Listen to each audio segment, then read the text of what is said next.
नमस्कार दोस्तों, स्वागत है आप लोगों का आपके अपने channel BSA government job news में। जैसा कि आप लोग जानते हैं कि हर रोज सुबह 8 बजे आप लोग की करंट अफेयर की तड़का सीरीज चल रही, जो कि आने वाले सभी एग्जाम, चाहे वो आप लोग का एसएससी जीडी हो, यूपीएसआई हो, फेज 9 हो, NTPC, CBT 2, railway group D, UP लेखपाल, यूपी पुलिस कांस्टेबल, इन सभी परीक्षाओं के लिए काफी इंपॉर्टेंट क्लास रहती है। तो दोस्तों आज है हमारा 27 अक्टूबर और हर रोज सुबह 8 बजे क्लास आप लोग की होती है।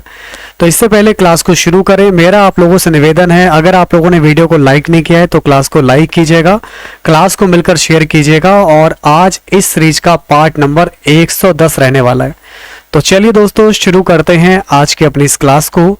जय बीएसए क्लास, और करते हैं दोस्तों आज की क्लास की शुरुआत। पहला सवाल आपके सामने आप लोग को दिया गया है दोस्तों, जापान के नए प्रधानमंत्री कौन चुने गए हैं? जापान के नए प्रधानमंत्री कौन चुने गए हैं, यह आप लोग को बताना है। जापान के नए प्रधानमंत्री कौन चुने गए हैं? तो प्यारे साथी आप लोग को बता दें, जापान के नए प्रधानमंत्री चुने गए हैं फूमियो किशिदा। फूमियो किशिदा जो है जापान के नए प्रधानमंत्री चुने गए हैं। चलिए आज का अगला सवाल आपके सामने है कि इंडियन एयरफोर्स के नए चीफ कौन हैं? इंडियन एयरफोर्स के नए चीफ कौन हैं? तो प्यारे साथियों, इंडियन एयरफोर्स के नए चीफ हैं वी.आर. चौधरी जी। वी.आर. चौधरी यानी कि श्रीमान विवेक राम चौधरी जी। तो सभी लोग ध्यान दीजिएगा, श्री राम विवेक राम चौधरी जी इंडियन एयरफोर्स के नए चीफ हैं। आइए अगला सवाल आप लोग के सामने आपको दिया गया है, इसको देखिए। भारत में सेमीकंडक्टर प्लांट लगाने के लिए, भारत में सेमीकंडक्टर प्लांट लगाने के लिए केंद्र सरकार ने किस देश के साथ $7.5 बिलियन की ट्रेड डील के लिए वार्ता की है? USA, China, Taiwan, Korea. तो अगर आपका आंसर ताइवान आ रहा है तो बिल्कुल आप लोग सही बता रहे हैं, सही जवाब हो जाएगा ताइवान। दोस्तों नेक्स्ट क्वेश्चन आप लोग के सामने आपको दिया गया है, भारत के पहले बैड बैंक का नाम बताइए। तो भारत के पहले बैड बैंक का नाम है NARCL यानी नेशनल एसेट रिकंस्ट्रक्शन कंपनी। तो जिनका भी आंसर आ रहा है NARCL, national asset reconstruction company. Bad bank का मालिक कौन होगा? तो बैड बैंक का 51% शेयर सार्वजनिक क्षेत्र के बैंक PSBs के पास और बाकी प्राइवेट सेक्टर के पास होगा। और किसके पास कितना शेयर रहेगा? जैसे SBI का 13.27%, यूनियन बैंक का रहेगा 13.27%, PNB का रहेगा 12% करीब करीब, ठीक है ना। तो जिनका भी आंसर आ रहा है ऑप्शन नंबर डी बिल्कुल राइट है, वेरी गुड।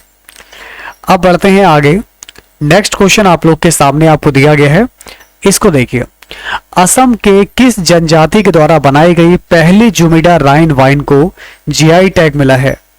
असम के किस जनजाति के द्वारा बनाई जाने वाली जुमिडा राइन वाइन को GI टैग मिला है? तो ये है दिमाशा।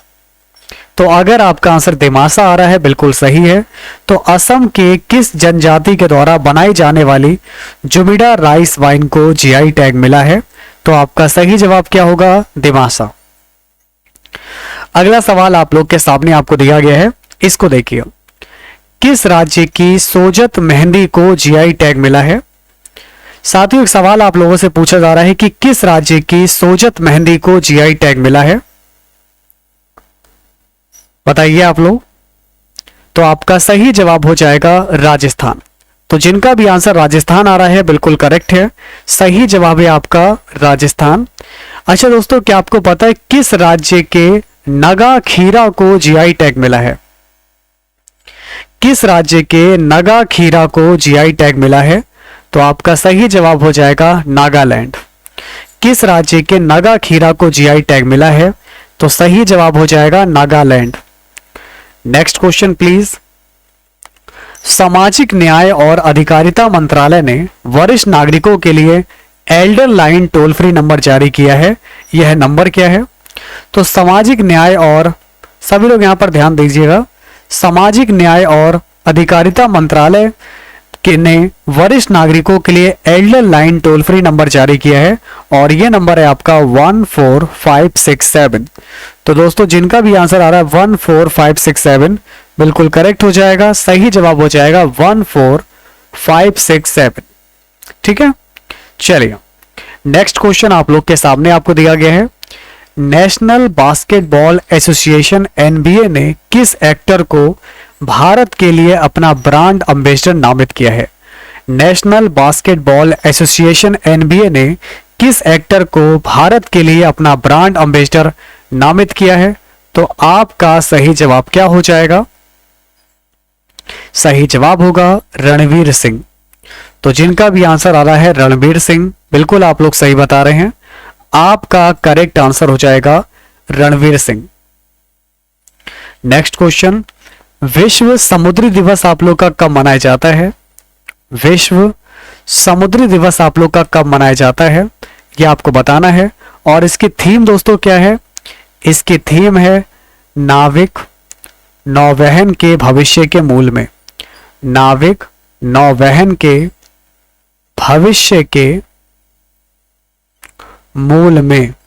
ओके, तो ये इसकी थीम है, आप सभी लोग नोट कर लीजिए, बहुत इंपॉर्टेंट आपके लिए है। और विश्व समुद्री दिवस आपका मनाया जाता है 30 सितंबर को। विश्व समुद्री दिवस आप लोग का मनाया जाता है फिलहाल 30 सितंबर को और इसकी थीम है seafarers at the core of shipping future. Next question, उत्तर कोरिया ने ट्रेन से क्रूज मिसाइल लॉन्च के बाद अब जमीन से किस हाइपरसोनिक मिसाइल का परीक्षण किया है? उत्तर कोरिया ने ट्रेन से क्रूज मिसाइल लॉन्च के बाद अब जमीन से किस हाइपरसोनिक मिसाइल का परीक्षण किया है? तो इसका क्या नाम है दोस्तों? हवांगसोंग 8। तो सितंबर महीने में यह देश का तीसरा मिसाइल परीक्षण हुआ था। तो हाइपरसोनिक मिसाइल का ये परीक्षण अभी 29 सितंबर को किया गया। देखिए, हाइपरसोनिक मिसाइलें बैलिस्टिक हथियार प्रणालियों की तुलना में कम ऊंचाई पर उड़ती हैं और यह ध्वनि की गति से 5 गुना तेजी से गति प्राप्त कर सकती हैं। उत्तर कोरिया की राजधानी है प्योंगयांग, सर्वोच्च नेता है किम जोंग उन और यहां मुद्रा चलती है वॉन, उत्तर कोरियाई वॉन। चलिए नेक्स्ट क्वेश्चन आप लोग के सामने है, अंतरराष्ट्रीय अनुवाद दिवस कब मनाया जाता है? तो प्यारे साथियों, अंतरराष्ट्रीय अनुवाद दिवस कब मनाया जाता है? तो अंतरराष्ट्रीय अनुवाद दिवस मनाया जाता है 30 सितंबर को और यह दिवस इंटरनेशनल फाउंडेशन ऑफ ट्रांसलेटर की स्थापना दिवस के तौर पर मनाया जाता है। एफआईटी की स्थापना हुई थी आपकी 1953 में। ओके, नोट कर लीजिएगा आप लोग। और 2021 की थीम है यूनाइटेड इन ट्रांसलेशन, अनुवाद में संयुक्त। तो 2021 की थीम क्या है? 2021 की थीम है यूनाइटेड इन नेशन, ठीक ना, यूनाइटेड इन ट्रांसलेशन। तो ध्यान दीजिएगा आप लोग। तो राष्ट्रीय अनुवाद दिवस मनाया जाता है 30 सितंबर को और इसकी थीम है यूनाइटेड इन ट्रांसलेशन, अनुवाद में संयुक्त। अगला सवाल, केंद्र सरकार ने अरुणाचल प्रदेश में किस नदी की निचली पहुंच पर परशुराम कुंड का निर्माण कार्य शुरू किया? तो परशुराम कुंड का निर्माण कार्य शुरू किया है लोहित पर। तो सही जवाब होगा लोहित नदी। किस नदी पर? लोहित नदी पर। अरुणाचल प्रदेश के सीएम है श्रीमान पेमा खांडू जी, गवर्नर है श्रीमान वीडी मिश्रा जी। आइए अगला सवाल है आपके सामने, आईपीएल में किसी एक टीम के खिलाफ 1000 रन बनाने वाले पहले खिलाड़ी का नाम बताइए। आईपीएल में किसी एक टीम के खिलाफ 1000 रन बनाने वाले पहले खिलाड़ी का नाम क्या है? तो आईपीएल के एक टीम में 1000 रन बनाने वाले पहले खिलाड़ी हैं रोहित शर्मा। चलिए अगला सवाल आप लोग के सामने है, news agency press trust of India, news agency press trust of India PTI के अध्यक्ष दूसरी बार कौन बने हैं? तो पीटीआई जो जिसका मुख्यालय नई दिल्ली में है, पीटीआई की स्थापना हुई थी 27 अगस्त 1947 को और इसके जो दूसरी बार अध्यक्ष बने हैं ये बने हैं अविक सरकार। तो आपका सही जवाब दोस्तों क्या हो जाएगा? अविक सरकार होगा इसका बिल्कुल करेक्ट आंसर। साथियों, विश्व हृदय दिवस कब मनाया जाता है? विश्व हृदय दिवस मनाया जाता है 29 सितंबर को विश्व हृदय दिवस मनाया जाता है। और इसकी थीम क्या है? Use heart to connect. दोस्तों 2021 की थीम क्या है? Use heart to connect. चलिए, हमारा अगला सवाल आप लोग के सामने है, एनसीसी के नए महानिदेशक कौन है?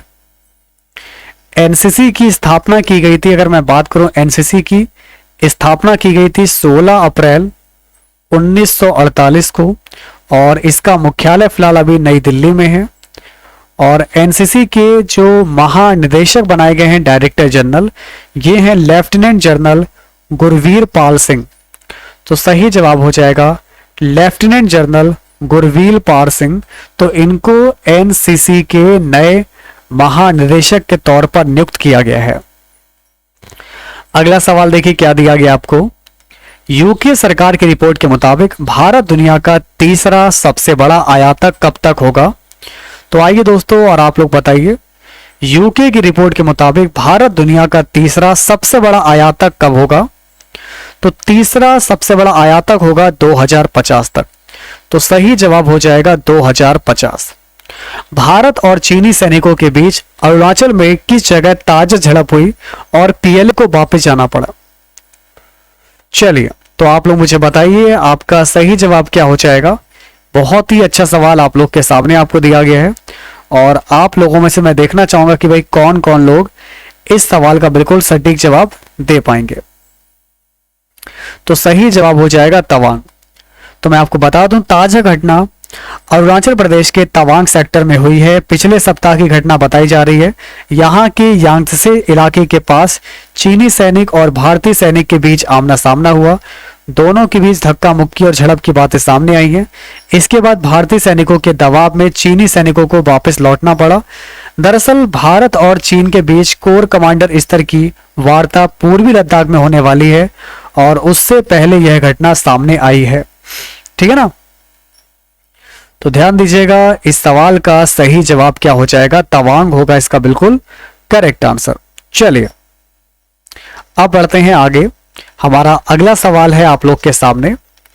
दोस्तों, एक सवाल दिया गया, मेडिसिन फिजियोलॉजी के क्षेत्र में नोबेल प्राइज 2021 के विजेता का नाम बताइए।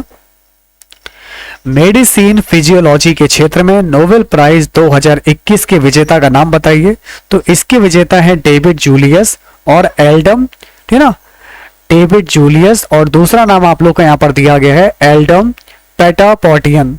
तो जिनका भी आंसर आ रहा है यहाँ पर डेविड और एल्डम बिल्कुल सही हो जाएगा। तो इन दोनों को ही फिजियोलॉजी, शरीर क्रिया विज्ञान और मेडिसिन चिकित्सा के क्षेत्र में नोबेल प्राइज 2021 से नवाजा गया है। तो ध्यान दीजिएगा, सही जवाब होगा डेविड और एल्डम। नेक्स्ट क्वेश्चन आप लोग के सामने है, मेडिसिन के क्षेत्र में, सभी लोग यहां पर ध्यान दीजिए, मेडिसिन के क्षेत्र में किस उपलब्धि के लिए इन दोनों वैज्ञानिक, जिसमें डेविड और एल्डम का नाम आता है, तो इन दोनों को नोबेल प्राइज से सम्मानित किया गया है। तो इन्होंने खोज की है तापमान और स्पर्श के लिए रिसेप्टर की खोज। तो तापमान और स्पर्श के लिए रिसेप्टर की खोज की है। दरअसल हम यह तो जानते हैं कि त्वचा स्पर्श, दबाव और ताप प्रतिक्रिया पर रिएक्शन देती है, लेकिन यह नहीं जानते कि अलग अलग ताप और दबाव का अनुभव त्वचा को कैसे कैसे होता है। तो इन वैज्ञानिकों ने दुनिया को बताया है कि इंसान का जिस्म सूरज की गर्मी और अपने को स्पर्श करने पर कैसा महसूस करता है। उन्होंने बताया कि किस तरीके से हमारा जिस्म संवेदना को विद्युतीय तरंग में बदल लेता है और उसे संदेश के रूप में नर्वस सिस्टम यानी कि तंत्रिका तंत्र तक पहुंचाता है। मतलब कि यह पता चला है कि हमारा नर्वस सिस्टम गर्मी, ठंड, यांत्रिक उत्तेजनाओं को कैसे महसूस करता है। तो नोबेल प्राइज कमेटी का कहना है कि दोनों साइंटिस्ट की इस खोज से नए तरह के पेन किलर्स को बनाने में मदद मिलेगी और खोज का उपयोग पुराने दर्द और कई तरीके की बीमारियों के इलाज के लिए भी किया जा रहा है। तो उनकी खोज में बताया गया है कि हमारी त्वचा पर मौजूद नसों पर तापमान का अलग अलग असर होता है, जबकि यह वैज्ञानिकों के सामने हमेशा से एक पहेली बना रहा है। आखिर तापमान गर्माहट और ठंडक को कैसे डिटेक्ट किया जाए। ठीक है ना, तो बिल्कुल ध्यान रखिएगा, आपका सही जवाब हो जाएगा ऑप्शन नंबर बी। तो उम्मीद करता हूं कि आप मेरी बात को पूरी तरीके से समझ चुके होंगे कि भाई किस टेम्परेचर पर हमारी बॉडी की जो स्किन है वो कैसे रिएक्ट करती है, कितने टेम्परेचर पे कैसे रिएक्ट करती है। तो इस चीज की खोज की है आपके एक नाम है डेविड और दूसरा नाम है आप लोग का एल्डम। चलिए अगला सवाल, भौतिक विज्ञान के क्षेत्र में नोबेल प्राइज 2021 के विजेता का नाम बताइए। तो भाई फिजिक्स के क्षेत्र में मिला है भाई, इसमें एक नाम आप लोग का है शियोकिरो मानेवे, क्लाउस हेसलमैन और आप लोग को दिया गया है जियोर्जियो पैरिसी। तो शियोकिरो, क्लाउस और जॉर्जियो, नोट कर लीजिए आप लोग, इस शियोकिरो, क्लाउस और जॉर्जियो इन तीनों को ही फिजिक्स के क्षेत्र में नोबेल प्राइज से सम्मानित किया गया। और इनको नोबेल प्राइज क्यों दिया गया है, किस उपलब्धि के लिए दिया गया है वो बताएंगे आप लोग। ब्लैक होल के लिए, किसके लिए दिया गया, तो इन्होंने पता लगाया है जलवायु और जटिल भौतिक प्रणालियों की खोज की है। तो जिनका भी आंसर आ रहा है जलवायु और जटिल भौतिक प्रणालियों में खोज, बिल्कुल राइट है। तो इसमें अगर मैं बात करूं यहां पर शियोरो मोनेवे की, क्लॉस हेसलमैन की, तो इन्होंने पृथ्वी में जलवायु का फिजिकल मॉडल तैयार किया है। इससे तेजी से हो रहे जलवायु परिवर्तन पर नजर रखी जा सकती है और इसकी सटीक भविष्यवाणी भी हो सकती है। उन्होंने इस बात की खोज की है कि कैसे वातावरण में कार्बन डाइऑक्साइड के बढ़े हुए स्तर से पृथ्वी की सतह पर तापमान में वृद्धि होती है। उन्होंने डिसऑर्डर कॉम्प्लेक्स मटेरियल में छिपे पैटर्न की खोज की है। उन्होंने अणुओं से ग्रहों तक फिजिकल सिस्टम में होने वाले बदलाव को दिखाया है। उनकी यह खोज जटिल प्रणालियों के सिद्धांत में सबसे महत्वपूर्ण योगदानों में से एक होगी। जबकि क्लाउस हेसलमैन का जो नाम आ रहा है, क्लाउस हेसलमैन ने एक मॉडल बनाया है जो मौसम और जलवायु को एक साथ जोड़ता है। इससे यह पता चलता है कि मौसम परिवर्तनशील होने के बावजूद जलवायु मॉडल विश्वसनीय क्यों हो सकते हैं। तो इसका पता लगाया है आपके शियोकिरो मोनेवे, क्लाउस हेसलमैन और जॉर्जियो पैरिसी ने। चलिए अगला सवाल, केमिस्ट्री के क्षेत्र में नोबेल प्राइज 2021 के विजेता का नाम बताइए। तो प्यारे साथियों, अब आप लोग को क्या बताना है, केमिस्ट्री के क्षेत्र में नोबेल प्राइज 2021 के विजेता का नाम बताइए। तो एक का नाम आप लोग को दिया गया बेंजामिन लिस्ट और दूसरे हैं डेविड मैकमिलन। तो बेंजामिन लिस्ट और डेविड मैकमिलन, इनको जो है केमिस्ट्री के क्षेत्र में नोबेल प्राइज दिया गया है। तो ये royal Swedish academy of sciences ने 6 अक्टूबर 2021 को एक प्रेस कॉन्फ्रेंस के जरिए इसकी जानकारी दी है। नोबेल पुरस्कार के तहत इनको एक gold medal, 1 crore Swedish krona, करीब 8.20 करोड़ रुपए की राशि दी गई है। ओके, तो स्वीडिश की करेंसी है क्रोना।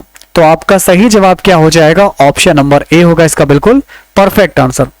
चलिए, और केमिस्ट्री के क्षेत्र में इन्हें किस उपलब्धि के लिए दोनों वैज्ञानिक जैसे कि बेंजामिन लिस्ट और डेविड मैकमिलन, इनको नोबेल प्राइज दिया गया है। तो भाई यहां पर मेरा सही जवाब हो जाएगा अणुओं को बनाने का नया तरीका विकसित करने के लिए। तो आप लोग को बता दें यहां पर उन्हें यह सम्मान एसीमेट्रिक ऑर्गेनो कैटालिसिस के रूप में पहचाने जाने वाले अणुओं के निर्माण के लिए नया तरीका विकसित करने के लिए उनके उल्लेखनीय कार्य के लिए दिया गया है। दोनों वैज्ञानिकों ने मॉलिक्यूलर कंस्ट्रक्शन के एक सटीक और नया उपकरण को विकसित किया है और इस उपकरण का फार्मास्यूटिकल रिसर्च पर बहुत बड़ा प्रभाव पड़ा है। तीसरे टाइप के जो आपके कैटालिसिस होते हैं, उत्प्रेरण, तो इसकी खोज की गई है। उत्प्रेरक केमिस्ट के लिए एक मौलिक उपकरण होता है, लेकिन शोधकर्ता लंबे समय से मानते हैं कि सिद्धांत रूप में केवल 2 प्रकार के उत्प्रेरक उपलब्ध थे, पहला धातु और दूसरा एंजाइम। ओके, तो अकादमी ने कहा है कि 2000 में बेंजामिन लिस्ट और डेविड मैकमिलन ने एक दूसरे से स्वतंत्र होकर तीसरे प्रकार के कैटालिसिस का विकास किया है और इसे असमित ऑर्गेनो कैटालिसिस कहा जाएगा और यह छोटे कार्बनिक अणुओं पर बनता है। तो भाई जिनका भी आंसर आ रहा है developing a new way to make molecules, बिल्कुल राइट हो जाएगा, बहुत बढ़िया। तो इसे क्या बोलेंगे, असमित ऑर्गेनो कैटालिसिस। चलिए अब बढ़ते हैं आगे, नेक्स्ट क्वेश्चन आप लोग के सामने है। 2022 में बर्मिंघम में होने वाले राष्ट्रमंडल खेलों की किस खेल प्रतियोगिता से भारत बाहर हो गया है। तो आपका सही जवाब हो जाएगा हॉकी प्रतियोगिता। नेक्स्ट क्वेश्चन आप लोग के सामने आपको दिया गया है, गंगा नदी डॉल्फिन दिवस कब मनाया जाता है? तो गंगा नदी डॉल्फिन दिवस आपका मनाया जाता है 5 अक्टूबर को। गंगा नदी डॉल्फिन दिवस आपका मनाया जाता है 5 अक्टूबर को। गंगा नदी डॉल्फिन दिवस आप लोग का मनाया जाता है 5 अक्टूबर को। चलिए अगला सवाल आप लोग के सामने आपको दिया गया है, एक्टर अरविंद त्रिवेदी जी का निधन 5 अक्टूबर को हो गया। उन्होंने पॉपुलर टीवी शो रामायण में कौन सा किरदार निभाया था? मैंने आप लोगों को पहले भी पढ़ाया है, रावण का। तो रावण होगा इसका बिल्कुल सही जवाब। दोस्तों विश्व पर्यावरण दिवस कब मनाया जाता है? वर्ल्ड हैबिटेट डे कब मनाया जाता है? विश्व पर्यावरण दिवस कब मनाया जाता है? तो विश्व पर्यावरण दिवस मनाया जाता है अक्टूबर के पहले सोमवार को। अक्टूबर के पहले सोमवार को मनाया जाता है और 2021 की इसकी थीम है कार्बन मुक्त दुनिया के लिए शहरी कार्यवाही में तेजी लाना। कार्बन मुक्त दुनिया के लिए शहरी कार्यवाही में तेजी लाना, ये जो है आप लोग का अक्टूबर के पहले सोमवार को मनाया जाता है। दोस्तों नेक्स्ट क्वेश्चन देखिए क्या है, किस राज्य की सफेद प्याज को भौगोलिक टैग जीआई मिला है? सफेद प्याज की अगर हम बात करेंगे, ये महाराष्ट्र की है जिसको जीआई टैग से नवाजा गया है। महाराष्ट्र के राज्यपाल हैं श्रीमान भगत सिंह कोश्यारी जी। महाराष्ट्र की राजधानी है मुंबई और महाराष्ट्र के सीएम हैं उद्धव ठाकरे जी। बात समझ में आ रही है आप लोग को? चलिए नेक्स्ट क्वेश्चन देखिए दोस्तों, किस जिले के प्रसिद्ध बड्डा कोलम चावल को जीआई टैग दिया गया है? पालघर। पालघर जो कि महाराष्ट्र का एक जिला है, तो पालघर होगा इसका बिल्कुल राइट आंसर। साथियों विश्व कपास दिवस आपका कब मनाया जाता है? तो विश्व कपास दिवस आप लोग का 7 अक्टूबर को मनाया जाता है। वर्ल्ड कॉटन डे आपका 7 अक्टूबर को मनाते हैं और विश्व व्यापार संगठन का मुख्यालय जो है आपका जिनेवा स्विट्जरलैंड में है। सही जवाब हो जाएगा 7 अक्टूबर। अगला सवाल, उपराष्ट्रपति एम वेंकैया नायडू ने असम के किस जिले में महाबाहु ब्रह्मपुत्र नदी विरासत केंद्र का उद्घाटन अक्टूबर 2021 में किया है? तो उपराष्ट्रपति एम वेंकैया नायडू जी ने असम के किस जिले में महाबाहु ब्रह्मपुत्र नदी विरासत केंद्र का उद्घाटन 2021 में किया है? तो आपका सही जवाब हो जाएगा गुवाहाटी। असम के सीएम हैं श्रीमान हेमंत बिस्वा शर्मा जी। असम के गवर्नर हैं जगदीश मुखी जी। चलिए क्या आप जानते हैं जिमैक्स? जिमैक्स नेवल एक्सरसाइज का 5वां संस्करण 6 से 8 अक्टूबर 2021 को भारत और किस देश के बीच आयोजित किया गया? जिमैक्स। तो दोस्तों जे में आ ही रहा है दोस्तों, जे फॉर जापान। सही जवाब हो जाएगा जापान और इंडिया एक्सरसाइज। तो अगर हम इस क्वेश्चन की बात करेंगे जापान और इंडिया मैरीटाइम एक्सरसाइज, तो इसमें दूसरा देश कौन सा है? आपका जापान है। स्तन कैंसर जागरूकता माह कब मनाया जाता है? तो स्तन कैंसर एक प्रकार का कैंसर होता है जो स्तन से ग्रंथियों के ऊतक में नलिकाओं या लोब्यूल के एपिथेलियम यानी कि अस्तर कोशिकाओं में उत्पन्न होता है। यह मनाया जाता है अक्टूबर में। तो स्तन कैंसर जागरूकता माह मनाया जाता है अक्टूबर में।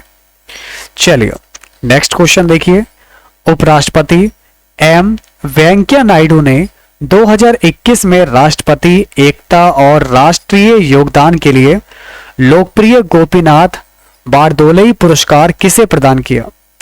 तो लोकप्रिय गोपीनाथ बारदोलोई पुरस्कार दिया है इन सभी को, जिसमें निरोध कुमार बरुआ जी हैं, कस्तूरबा गांधी राष्ट्रीय स्मारक ट्रस्ट की असम शाखा है और शिलोंग चैम्बर कॉयर भी है। चलिए नेक्स्ट क्वेश्चन आप लोग के सामने आपको दिया गया है, विश्व अंडा दिवस कब मनाया जाता है? देखिए पहली बार 2021 में, ठीक ना। मैं आप लोग को बता दूं यहाँ पर इसकी थीम क्या रखी गई है। इसकी थीम रखी गई सभी के लिए अंडे, प्रकृति का संपूर्ण package, eggs for all, nature's perfect package. अक्टूबर के दूसरे शुक्रवार को मनाया जाता है। तो बात समझ में आ रही है आप लोग को? ये सवाल नहीं मैं बता रहा हूं, मैं सवाल बता रहा हूं ये वाला कि विश्व अंडा दिवस आपका कब मनाया जाता है? तो विश्व अंडा दिवस आप लोग का मनाया जाता है अक्टूबर के दूसरे शुक्रवार को। अक्टूबर के दूसरे शुक्रवार को मनाया जाता है। और इसकी थीम आप लोग नोट कर लीजिए, x for all nature's perfect package. और ये सवाल आप लोग का होमवर्क में रहेगा कि भारत और किस देश के बीच द्विवर्षीय नेवल एक्सरसाइज, ठीक ना, ऑसिंडेक्स के चौथे संस्करण का आयोजन अभी अक्टूबर 2021 में किया गया है। तो फिलहाल इस सवाल का जवाब आपको कमेंट बॉक्स के माध्यम से बताना है कि इसका सही जवाब क्या होगा। तो उम्मीद करता हूं कि आज का सेशन आप लोग को पसंद आया होगा। तो अगर ये क्लास आपको इंपॉर्टेंट लगी हो, हेल्पफुल लगी हो, तो वीडियो को लाइक कीजिएगा, क्लास को मिलकर आप सभी लोग शेयर कीजिएगा और अपनी क्लास को मिलकर आप लोग सपोर्ट कीजिएगा। तो हम मिलेंगे आप लोगों से आपके नेक्स्ट क्लास में कुछ ऐसे ही इंपॉर्टेंट क्वेश्चन के साथ। तो बने रहिए और देखते रहिए आप सभी लोग आपके अपने चैनल बीएसए ट्रिकी क्लासेस को। तब तक के लिए दोस्तों नमस्कार, जय बीएसए क्लास। और आप सभी का तहे दिल से बहुत बहुत धन्यवाद, शुक्रिया। जय हिंद, वंदे मातरम।